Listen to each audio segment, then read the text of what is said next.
Okay guys, we're going to get right into looking at 4 different attacks today with the Gobo La Lune. Really fast, the basics. What we're trying to do is with 2 golems, the heroes, and CC bowlers. Well funneled.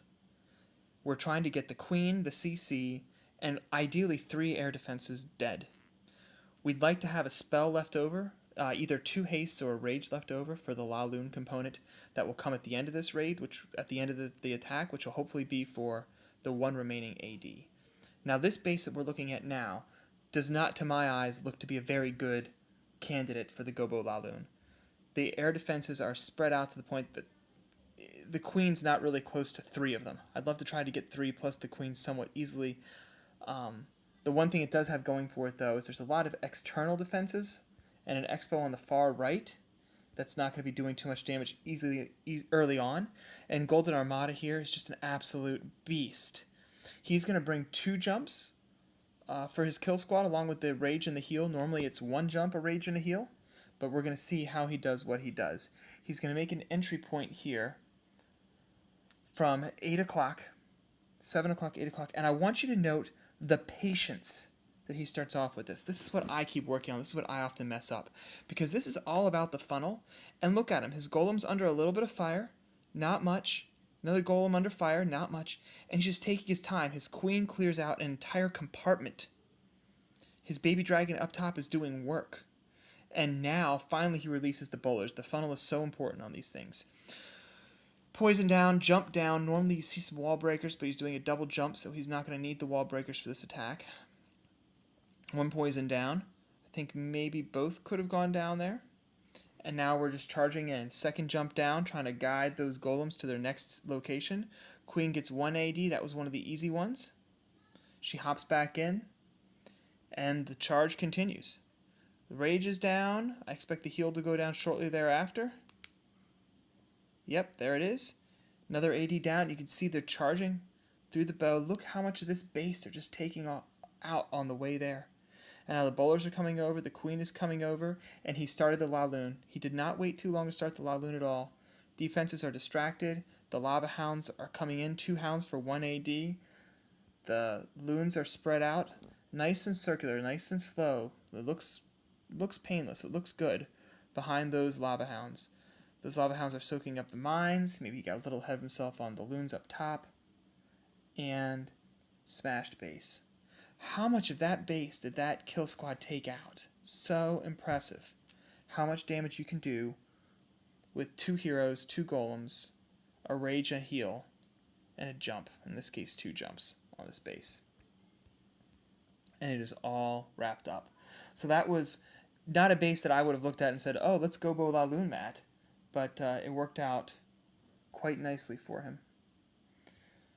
Going down to take a look at 28.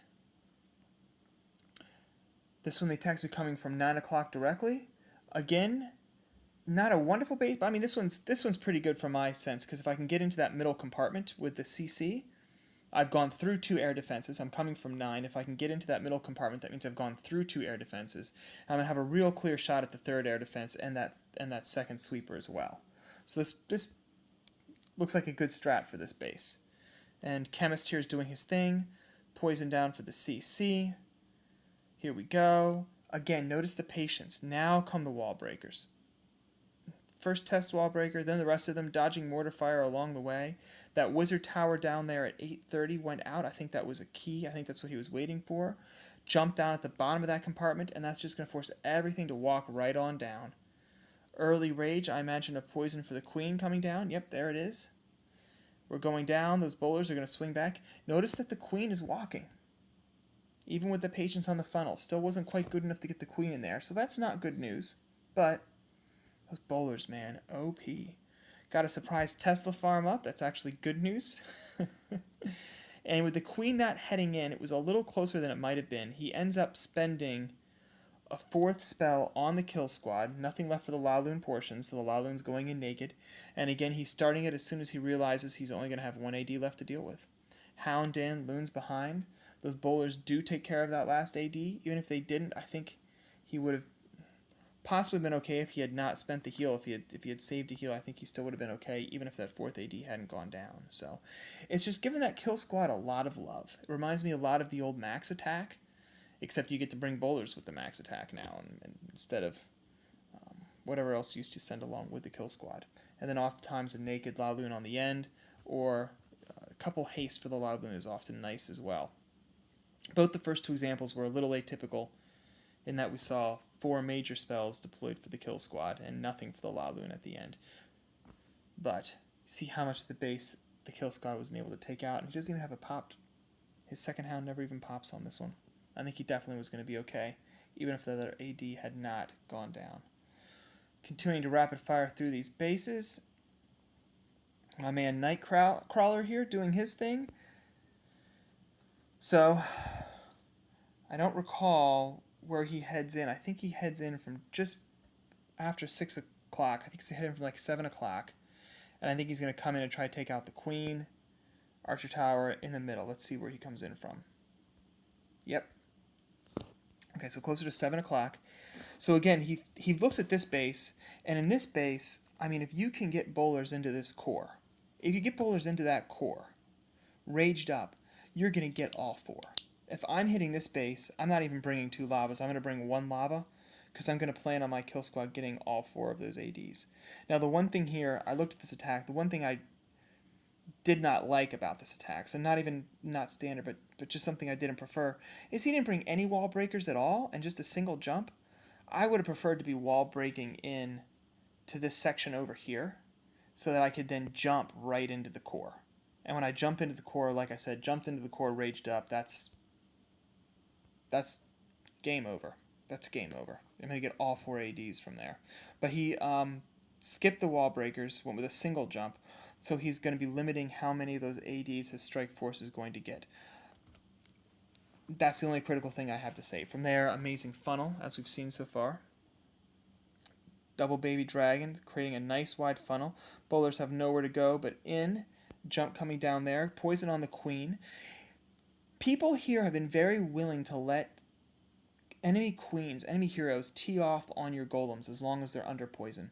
I'll see people here put a golem down for funneling purposes. See a queen. Oh, man, look at this bowler cycle back outside. And see, that's another reason. Is if the jump's not even going to be a guaranteed way to get those bowlers in, might as well have wall broken in, right? Back to my other point,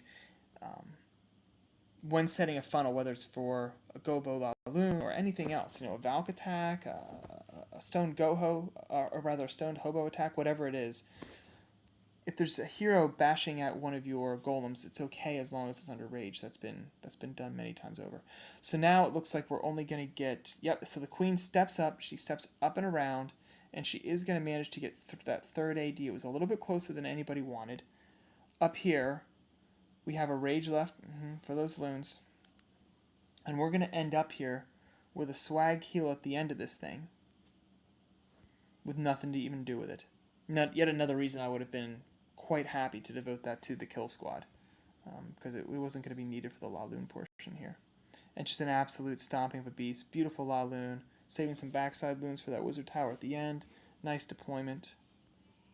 Even with a bowler walk. So last replay we saw a queen walk and still a clear. This one we saw a bowler walk and still a clear with an extra spell as well. And then the last base we'll take a look at.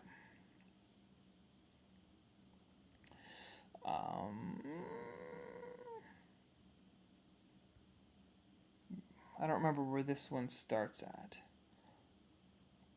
Look how far away those ADs are from that queen. That last base we looked at, the 32, when they were 4 ADs in the core, that's the type of base that's just begging for the Gobo La Lune. There's all those ADs right next to each other and the queen in the way. This one is got a little bit of walking to do. Only a single jump necessary because there's a good wall break here at the top. And everything's going in this time. Look at that perfect jump. Look at that perfect jump. Now this is what I consider more of a classic Gobo La Lune because I've got 2 haste left over. Great rage for that kill squad. Great jump for that kill squad. Heal down as well. Keep them alive and going. And he's expecting the queen to take care of that AD up the top and his strike force to make it down to the AD at the bottom. And the AD off to the side. So much ground being covered by the strike force. So much ground being covered. A couple loons just to help, and now he started the La Lune on the backside to make sure we don't have timeout problems. That Lava Hound making the long trip down. And now we're trying to work on this last AD, and we're not going to get there. So the queen didn't make the jump, so she's stuck. So we only got one AD taken care of, but you know what? Or I'm sorry, two ADs taken care of. Those two hastes are going to be fine to make up for all kinds of trouble. And so hasting through that air sweeper takes out that AD. Got a haste left for the remaining loons to get down to the other AD. Ground Expo, another great reason to be doing a Gobo La Lune. If you have two ground expos, it's almost a no-brainer. One ground expo is still a pretty good reason. And down she goes. So, in summary, the golems, the heroes, and the bowlers are going to take out a lot of base. If you can see a way, under a jump, a rage, and a heal, that those guys are taking out a queen and 3 ADs, and the CC, Gobo La Lune is a very strong candidate. If you can even add a fourth spell, like another jump or another heal, and get the same job done, and have a ground bow, still, Gobo La Lune is an excellent candidate. And then obviously, if you're mixing and matching those things, or if you have a couple ground bows and easy to get to 3 ADs and so forth, it's just a no-brainer. So that's just a couple of examples of the Gobo La Lune, one with the swags and different techniques. I hope you found it interesting and useful.